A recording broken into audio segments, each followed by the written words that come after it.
J'ai poignardé ma propre ombre ce soir-là. Sous les lumières criardes de l'atelier couture parisien. En réalisant que la trahison n'était pas un accident, mais un coup de maître. Ma robe de mariée. Ce chef-d'œuvre de soie et de dentelle que j'avais imaginé comme un bouclier contre le monde. Gisait en lambeaux. Imprégné d'encre rouge sang. Comme si quelqu'un avait voulu effacer mon avenir d'un geste rageur. Et ce quelqu'un, c'était elle. Isabelle. Ma belle-mère. Avec son sourire de vipère qui masquait des années de venin accumulé. Paris m'avait toujours semblé une ville de rêves voilés. Avec ses rues pavées qui résonnaient des pas des amants perdus et des complots ourdis dans l'ombre des cafés. J'y étais né. Dans un appartement modeste du Marais. Où ma mère, Élise, peignait des toiles abstraites imprégnées de mélancolie. Elle était morte il y a 5 ans. Emportée par un cancer foudroyant. Laissant derrière elle un vide que mon père, un avocat respecté du quartier latin, avait comblé trop vite avec Isabelle. Cette femme, venue de nulle part, avec ses airs de bourgeoise provinciale, avait envahi notre vie comme une marée noire. Elle souriait, cuisinait des plats sophistiqués, mais ses yeux trahissaient une faim insatiable. Mon fiancé, Antoine, était l'antidote à tout cela. Un architecte talentueux, avec des mains qui bâtissaient des mondes et un cœur qui manquerait dans la réalité. Notre mariage était prévu dans 3 mois. À la cathédrale Notre-Dame. Reconstruite après l'incendie. Symbole de renaissance. J'avais choisi la robe chez un couturier renommé de la rue Saint-Honoré. Une pièce unique inspirée des robes de la Belle Époque. Avec des broderies délicates évoquant les jardins de Versailles. C'était plus qu'une tenue, c'était mon armure pour affronter l'avenir. Ce soir-là, j'étais revenu à l'atelier pour une dernière retouche. La porte était entrebâillée. Et l'odeur d'encre fraîche m'avait alerté. En entrant, j'ai vu les dégâts, la robe lacérée. Tachée. Irrécupérable. Un mot gribouillé sur le tissu, pas pour toi. Mon cœur s'est arrêté. Qui pouvait haïr à ce point? Isabelle. Elle avait visité l'atelier la veille. Prétextant m'aider. Son alibi? Un rendez-vous chez le coiffeur. Mais je savais, au fond de moi, que c'était elle. Pourquoi? Parce que depuis le début, elle me voyait comme une rivale. Une ombre de ma mère qui l'empêchait de régner en maître sur mon père. J'ai appelé Antoine. La voix tremblante. Il est arrivé en trombe. Son manteau encore humide de la pluie parisienne. Sophie, calme-toi. Ce n'est qu'une robe. Mais ce n'était pas qu'une robe. C'était le début de la fin. Ou du commencement de ma vengeance. Car en fouillant dans les affaires de ma mère, caché dans le grenier de notre appartement, j'ai découvert un coffre-fort. À l'intérieur, un testament codé, mentionnant un héritage secret, 52 millions d'euros, issu d'un fonds familial que ma mère avait dissimulé. Pourquoi? Pour me protéger, disait une lettre jointe. Protéger de quoi? De mon père? D'Isabelle? La nuit suivante. Je n'ai pas dormi. Assise sur le balcon, face à la scène scintillante, j'ai repensé à mon enfance. Ma mère m'avait élevé seule pendant des années, avant que mon père ne revienne d'un exil professionnel à Lyon. Isabelle était apparue peu après sa mort, comme un vautour. Et maintenant, cette destruction. Était-ce pour m'empêcher de me marier, ou pour cacher quelque chose de plus sombre? J'ai décidé de creuser. J'ai engagé un détective privé. Un certain Moreau. Un homme buriné par les rues de Pigalle. Qui sentait le tabac et les regrets. Moreau m'a rappelé 1 semaine plus tard. Votre belle-mère a un passé trouble. Mademoiselle. Elle s'appelait autrefois Irène Duval. Impliquée dans une affaire de fraude à Lyon il y a 10 ans. Elle a changé d'identité. Mon sang s'est glacé. Fraude. Et si elle visait l'héritage? Mais comment savait-elle? Personne ne connaissait le coffre. Sauf peut-être mon père. Était-il complice? Antoine essayait de me raisonner. Sophie. Tu paranoïes. Isabelle est peut-être jalouse. Mais de là. Je l'ai interrompue. Jalouse? Elle a détruit mon rêve. Notre relation commençait à se fissurer. Il voyait en moi une femme obsédée. Pas la victime. Et moi? Je voyais en lui un allié hésitant. Puis, le premier twist, en fouillant plus loin. J'ai trouvé des lettres de ma mère à Isabelle. Elles se connaissaient. Ma mère l'accusait de vol. D'avoir séduit mon père pour s'approcher de la fortune familiale. Isabelle était l'ancienne maîtresse de mon père. Avant même la mort de ma mère. La trahison était plus profonde que je ne l'imaginais. Ma mère avait caché l'héritage pour que Isabelle ne le touche pas. Et moi? J'étais au milieu.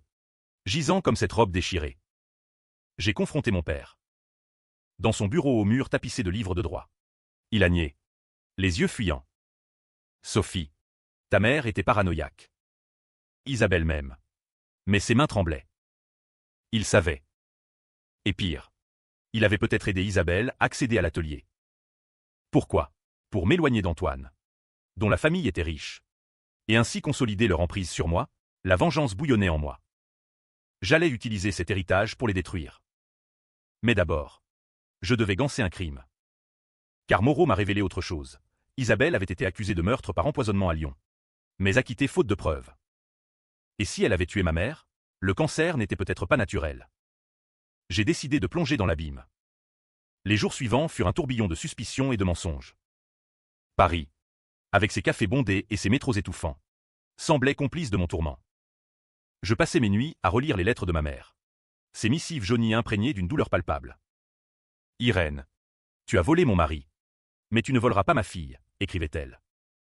Isabelle, ou Irène, avait répondu par des menaces voilées. Des enveloppes postées de Lyon. Antoine, mon pilier fragile, commençait à douter. Lors d'un dîner chez nous, dans l'appartement haussmannien du boulevard Saint-Germain, Isabelle servit un bourguignon avec un sourire mielleux. Sophie, ma chérie, pour ta robe. C'est tragique. Laisse-moi t'aider à en trouver une nouvelle. Ses yeux verts pétillaient d'une fausse compassion. Mon père hochait la tête, évitant mon regard. Antoine, mal à l'aise, toucha à peine son assiette. Ce soir-là, je lui ai tout raconté, l'héritage, les lettres, les soupçons. Il pâlit. Sophie, c'est dangereux. Et si c'était une coïncidence? Mais je voyais clair, il avait peur. Peur de perdre son confort. Peur de s'impliquer. Notre amour, autrefois passionné comme une nuit d'été à Montmartre, se fissurait sous le poids de mes obsessions. Moreau, mon détective, creusa plus profond. Il découvrit que mon père avait transféré des fonds suspects vers un compte offshore. Juste après la mort de ma mère. Votre père est endetté. Mademoiselle. Des investissements ratés. Isabelle le manipule. Et le cancer? Des traces d'arsenic dans les rapports médicaux. Mais classées comme accidentelles. Mon monde s'effondrait. Ma mère assassinée? Pour l'argent, j'ai décidé d'agir. J'ai contacté un avocat spécialisé en droit successoral. Mais Laurent, un homme sec et calculateur du quartier de l'Opéra. Il confirma, l'héritage était légal. Caché dans un trust suisse. 52 millions d'euros. Issus d'une fortune familiale remontant à la Révolution. Des biens confisqués puis récupérés. Mais pour le réclamer, je devais prouver ma filiation exclusive. Excluant mon père si complice. Isabelle sentit le vent tourner. Elle m'invita à un thé au jardin du Luxembourg. Sous un soleil pâle d'automne. Sophie, arrêtons cette guerre. Je sais pour l'héritage. Son aveu me glaça. Comment? Ta mère m'en a parlé avant de mourir. Elle voulait que je protège la famille. Mensonge, elle voulait tout pour elle. Et la robe? Demandai-je. Elle rit doucement. Un accident. Une employée maladroite. Mais ses ongles impeccables trahissaient son calme fin. Ce fut le déclencheur. J'ai simulé une réconciliation, invitant Isabelle à un essayage pour une nouvelle robe. Dans l'atelier, je l'ai confrontée avec les preuves, photos de Moreau, copie de transfert. Elle blêmit. Tu ne comprends pas. Sophie. Ton père m'a forcé. Il a tué ta mère pour l'argent. L'accusation me frappa comme un coup de poignard. Mon père. Le meurtrier, Isabelle larmoyante, j'ai couvert pour lui. Ganser le crime à sa place. Était-ce vrai? J'ai couru chez mon père. Il nia, hurlant. C'est elle. Elle a empoisonné Élise par jalousie. Les versions s'entrechoquaient. Qui croire? Isabelle m'avait-elle manipulé pour que je détruise mon père? Ou l'inverse? J'ai choisi de ganser le crime d'Isabelle. Pour protéger mon père. J'ai détruit des preuves. Mentant à Moreau. Mais au fond, je doutais. Antoine, apprenant cela, explosa. Tu protèges un assassin? Notre mariage est fichu. Il partit, me laissant seul avec mes démons. Paris devint un labyrinthe de trahison. J'accédai à l'héritage, transférant les fonds sur un compte secret. Mais Isabelle contre-attaqua, elle porta plainte pour diffamation, affirmant que j'avais inventé tout cela par folie. Le procès approchait. Mais Laurent me prépara, c'est risqué. Si on prouve que vous avez couvert un crime, vous tombez avec. J'étais piégé. gansant un péché qui n'était peut-être pas le mien. La vengeance se muait en autodestruction. Puis, un appel anonyme, regardez les dossiers médicaux originaux. À l'hôpital Cochin, je découvris la vérité partielle. L'arsenic venait d'un médicament prescrit par mon père, mais administré par Isabelle. Complice, ou l'un manipulait l'autre. Ma stratégie changea. J'allais les laisser s'entre-dévorer. J'invitai les deux à un dîner de réconciliation dans un restaurant étoilé de la Tour Eiffel. Là, sous les lumières de la ville, je posai les preuves sur la table. Qui a tué maman? Mon père craqua le premier. C'était un accident. Isabelle a augmenté la dose pour accélérer. Isabelle l'interrompit. Menteur. Tu voulais l'argent pour tes dettes. Le chaos éclata. Cris. Verre brisé. La police fut appelée. Mais je m'éclipsai, laissant les accusations voler. Le lendemain, les journaux titraient « Scandale familial à Paris, héritage empoisonné ». J'étais libre. Mais brisé. Pourtant, la vengeance n'était pas finie. Avec l'argent, j'engageai des enquêteurs pour exhumer le corps de ma mère. Les résultats, arsenic confirmé. Mais traces d'une autre substance. Twist, ma mère s'était peut-être suicidée, sachant pour la trahison de mon père avec Isabelle. Cette révélation me terrassa. Assise dans mon appartement vide, face à la fenêtre donnant sur les toits incés de Paris, je relus le rapport d'autopsie. Ma mère, Élise, avait ingéré l'arsenic volontairement. Une note cachée dans ses affaires confirmait « Je ne peux vivre avec leur trahison. Protège-toi. Sophie. » Elle savait pour l'affaire de mon père et Isabelle, et avait choisi la mort pour libérer l'héritage à mon seul bénéfice. Mais pourquoi n'avait-elle pas divorcé? Par amour résiduel, ou pour me protéger d'un scandale? Paris, ville des amours tragiques, semblait moqueuse avec ses ponts des soupirs. J'avais gansé un crime inexistant, accusant Isabelle et mon père d'un meurtre qu'ils n'avaient peut-être pas commis. Où l'avait-il poussé au suicide? Antoine revint. Penaud. Sophie. J'ai eu tort de douter. Mais notre confiance s'était érodée. Le mariage reporté. Indéfiniment. Isabelle, sentant la faille, me contacta. Rencontrons-nous. J'ai des preuves que ton père l'a forcé au suicide. Rendez-vous au Père-Lachaise, cimetière des ombres, où reposait ma mère. Sous les allées bordées de tombes célèbres, Isabelle apparut, enveloppée d'un manteau noir. Élise était dépressive. Ton père l'a isolée, pour que je prenne sa place. Elle montra des emails, mon père refusant des traitements alternatifs. Il voulait sa mort pour l'argent. Mais ses yeux fuyants me disaient qu'elle mentait partiellement. Elle avait administré les pilules, accélérant le processus. Je décidai de jouer leur jeu. Aide-moi à le détruire. Et je partage l'héritage. Ses lèvres s'étirèrent en un sourire victorieux. Trahison dans la trahison. Mon père, apprenant cela, paniqua. Il m'appela. Isabelle ment. C'est elle qui a suggéré les pilules. Les lames se croisaient. Avec l'argent, j'achetais des influences, un journaliste du Figaro pour un article explosif, un hacker pour fouiller leurs emails. Résultat, preuve d'une liaison datant de 10 ans, avant la mort de ma mère. Ils avaient planifié tout, mariage rapide, accès à la fortune. Mais ma mère avait découvert et caché l'héritage. Le haut Trao approchait. J'organisai une confrontation publique, lors d'une soirée gala au Louvre, où mon père était invité comme donateur. Isabelle y était, accrochée à son bras. J'arrivai en robe noire, symbolique, et lors du discours, je révélai tout, projecteur sur des documents projetés. Emails. Rapports. La salle murmura. Mon père blêmit.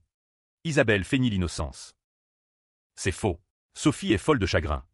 Mais les invités, élite parisienne, sentaient le scandale. La police intervint discrètement. Arrestation pour fraude et suspicion d'homicide involontaire. Pourtant, je n'étais pas innocente. J'avais manipulé des preuves, gansé leur culpabilité pour masquer le suicide. Était-ce justice ou vengeance aveugle? Les lecteurs se diviseraient. Certains verraient en moi une héroïne. D'autres une manipulatrice. Antoine, choqué, me quitta définitivement. Tu es devenu comme eux. Seul avec mes millions, je errais dans Paris. Hanté. Mais le twist final germait.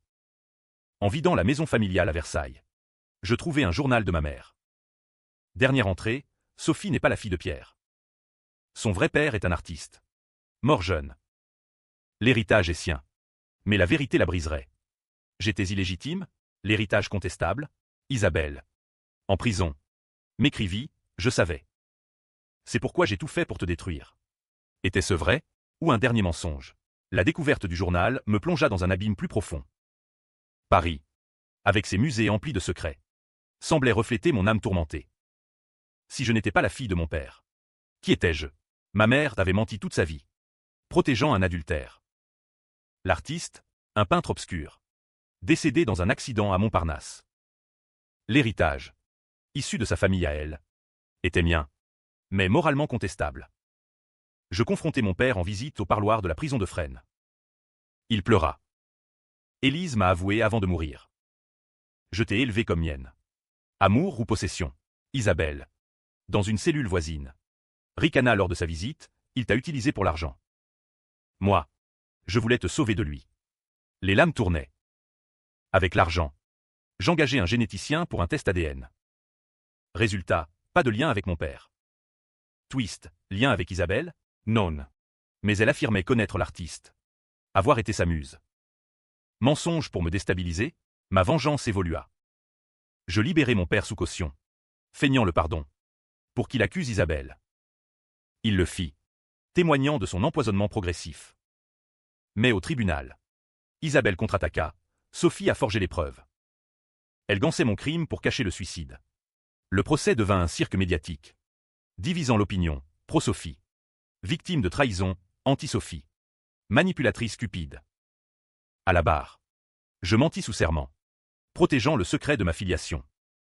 Cao Trao, lors du verdict, Isabelle fut condamnée pour fraude. Mon père a quitté. Mais elle hurla, Sophie n'est pas l'héritière légitime. Preuve à l'appui. Un testament alternatif. Je perdis une partie de l'héritage, redistribué à des cousins lointains. Reste 20 millions. Assez pour recommencer, ou pour sombrer? Antoine revint. Mais trop tard. Je le repoussai. Paris aimait to fate. Je partis pour la Provence. Une villa isolée. Pourtant, le vrai twist, une lettre de ma mère, cachée dans le journal. Isabelle est ta tante. Elle a tué ton vrai père par jalousie. BKCH ou Libération, en Provence. Sous les oliviers tordus et le ciel azur. Je tentais d'oublier. Mais les ombres suivaient.